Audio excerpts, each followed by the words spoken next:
I'm so excited he's on show. He's one of the sharpest and most original young comedians of recent years. You're going to love him. It is the brilliant Mr. James Acaster.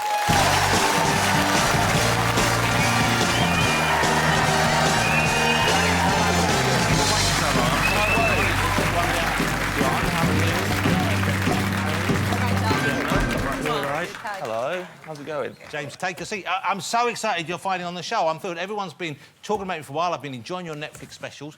You look kind of different today. I've been used to seeing you dressed a certain way when I see you doing comedy. I've never seen you in a polo neck, certainly not such bright clothing before. Bought it by mistake. It was cold earlier this week, and I really needed a jumper. I went to a shop real quick, but it was folded up, and they sneakily folded the neck into the rest of it, so it looked like a normal jumper. And the lady said, have you tried it on? And I said, I'm a medium. Trust me, it's fine. This is what I look like now. Yeah. So you didn't realise it had the polo hidden in it, the polo neck? No, and I put it on, and I thought, oh, this will be funny now. You got to roll with it. Thought this will be funny. I look stupid. And everyone all day said it suited me, which is worse. Yeah. What does that mean? You're the kind of person who suits a polo neck, that basically is everyone going, we always knew you were a dick. But you're still wearing it? Still wearing it, because you've got to lean into it. I accept who I am now. You're looking at a new man who knows exactly who he is, and he isn't happy about it. But this is what I'm stuck with the rest of my life. It? Now... I had a grill, but not a toaster. Were you... Yeah. You get... I mean... I don't know how you knew what my next question was, but that's uncanny. No. Oh, okay. See that coming a mile off, mate. You know, we've been talking with Gemma about being on Dancing on Ice. You are getting to the level of celebrity now. Well, I imagine you are getting asked to do that kind of thing. Have you been approached? Would you do Dancing on Ice? Would you do Strictly Come Dancing? Would you go in the jungle? I'm not good at ice skating. No. When I was a kid, I got my ice skate stuck in my back. While I was wearing it, pretty impressive. How did that happen? I slipped on the ice and I was so scared of going forwards that I tried to push my back backwards, but my ice skate was there and I stabbed myself. So I had to be like, two people had to take me off the ice like a flamingo.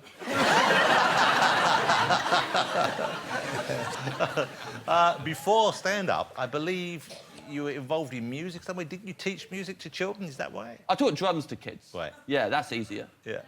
Yeah, I taught drums to them, but none of them practiced. It was horrible. So kids are lazy. Did you know that? Yeah. I didn't know that until I taught the drums. They're unmotivated and lazy, and they're liars. Wow. They come in and be like, one kid, he said he hadn't done his drum practice all week because he'd been getting into writing down car number plates. That's not a thing. He invented a hobby to get out of drums. Like he's a PI going around writing car number plates down. Well, maybe he was just interested in numbers. He might not have been alive. What, like A Beautiful Mind? Yeah.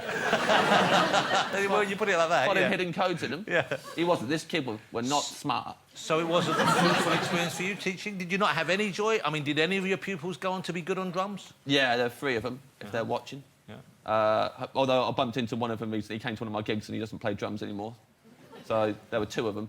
Yeah. I mean, is that depressing to know that you didn't pass on? Because I think if you're a teacher, you'd want to think you were one of those teachers who made a difference. Yeah, you'd want to. And this kid, he come up to me, he's an adult now, they do that. And he comes up to me and he was like, you taught me drums. I was like, oh, how's it going? You still playing drums? He went, no, I'm a policeman. I was like, waste of time.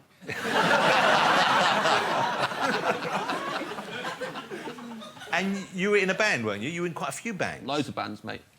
The Wow Scenario, the Capri Sun Quartet. The new hardcore skiffle movement. I was in all of them. What kind of music? I mean, I guess the last one was skiffle, but what kind of music were the other ones? Well, Capri Sun Quartet was a folk-funk group. I was called Sir William Strawberry in it. Yeah. Our first names were our middle names, and the surnames was the flavour of Capri Sun. Right. So that was the... So what would yours be? What's your middle name? Stephen. What's your favourite flavour of Capri Sun? I guess I'd go orange would be Stephen Orange? Something we can take that, mate. It's not good, is it? It's not good. But music is a big thing in your life. You're doing a book. Now, this is a weird idea for this book. I think we have the cover. There you go. Perfect Sound Whatever. What's the premise behind this book of yours? It's, in 2017, do you remember that? Yeah. Yeah. I had a breakdown. Oh. And then, as a result, I bought... In order to cope with it, I obsessively bought music from 2016, and now I own over 500 albums from 2016, and I know for a fact it's the greatest year for music of all time. That's what the book's about. Well, you say it's a fact. Yep. But others might disagree that 2016 was the best year. I mean, it's not something one can prove objectively, is it? If other people own over 500 albums from a different year, I'll listen to them. I mean, I think some years, maybe back in the day, they didn't release 500 albums. Yeah, rubbish years.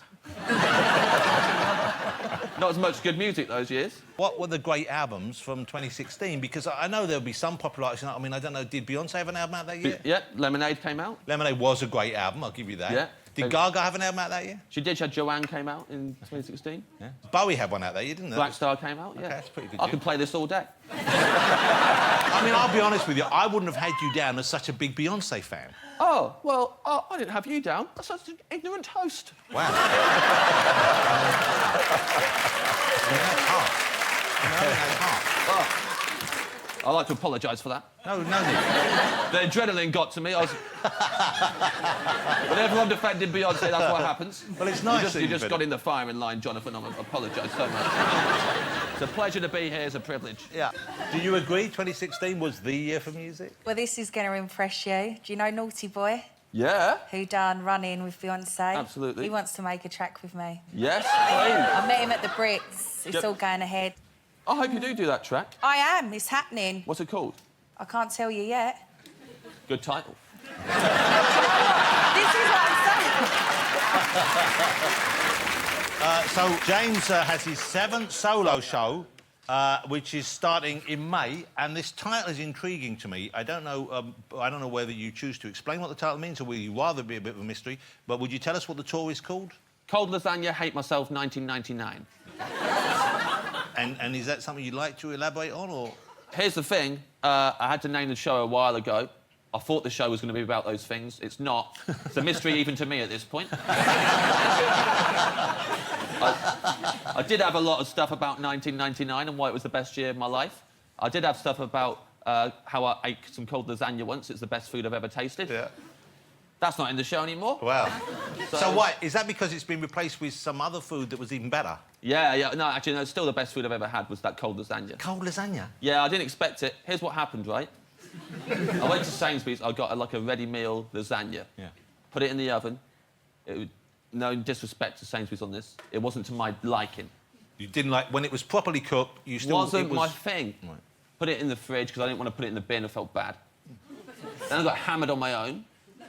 Then later on... Hammered on your own? Yeah, I was watching Queer Eye and getting drunk. OK. And then, when I was really drunk, I went, I'm going to have another go at that lasagna. Yeah. Time for round 2. I got a serving spoon. I was confident. Yeah. Put it in my mouth. Just the nicest meal I've ever had. Just the way the cold beef was as much... It's like almost plumper and more succulent. I like the way all the... What's the sauce called in a lasagna? Bechamel. That congeals. So quite a nice creamy thickness to it. Oh, I liked it. It was like a little layer of like a Haribo sweet. Yeah. And all the crispiness was even crispier and like more... So the crispness where you'd cooked it... Because you'd cooked it properly the first time in the Yeah, oven, you've got not to in cook the it microwave. Got to cook it properly first. Cook it in the Hold oven. on. Do you think you actually enjoyed it, or do you just think you were so drunk you didn't know? Well, to be fair, I did try it again sober. Ah. It was disgusting. James, it was great having you on the show. I really enjoyed it. I hope you'll come back. Oh, yeah, I'd love to come back. Ladies and gentlemen, the brilliant James Acaster. Thank you, James. That was joyful.